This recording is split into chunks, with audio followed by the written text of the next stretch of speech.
আসসালামু আলাইকুম। পরিবর্তনের হাওয়া বইতে শুরু করেছে ইরানে। ইব্রাহিম রাইসির মৃত্যুর পর দেশটিতে আগাম নির্বাচনে খেল দেখাচ্ছে সংস্কারবাদী নেতা মাসুদ পেজেশকিয়ান। পেশায় হার্ট সার্জন ছিলেন তিনি, কিন্তু নাম লিখিয়েছেন রাজনীতিতে। সামলেছেন স্বাস্থ্যমন্ত্রী এবং ডেপুটি স্পিকারের মতো পদও। এবার ক্ষমতার শীর্ষে তার আহরণ করার সম্ভাবনা দেখা দিয়েছে।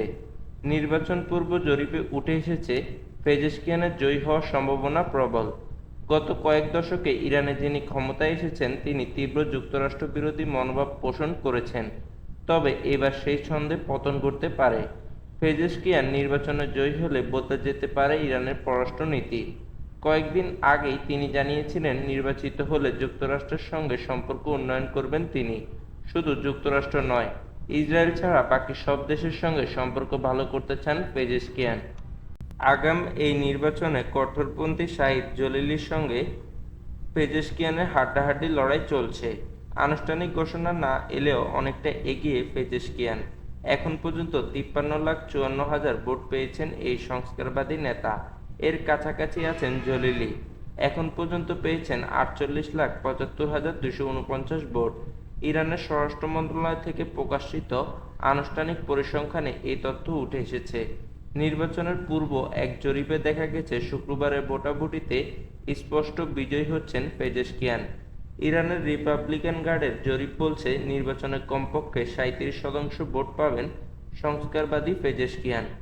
মাশহাদের ফেরদৌসি বিশ্ববিদ্যালয় পরিচালিত একটি জরিপে এগিয়ে রয়েছেন তিনি।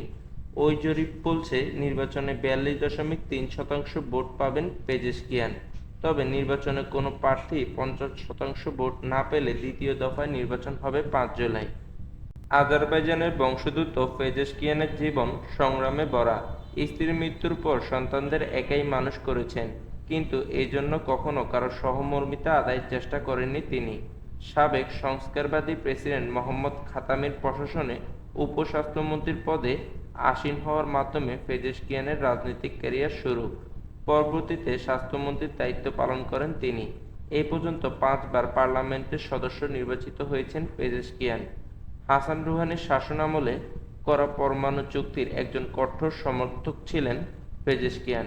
প্রভাবশালী পরিবারের সদস্য বা দুর্নীতি না করে ইরানের রাজনীতিতে নিজের জায়গা শক্ত করেছেন তিনি।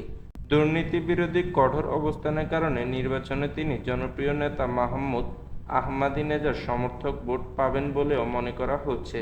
তবে বিদেশ নীতি নিয়ে ইরানের সর্বোচ্চ নেতা আয়াতুল্লাহ আলী খামেনির সঙ্গে তার স্পষ্ট বিভেদ পেজেশকিয়ানের পথ কঠিন করে দিতে পারে।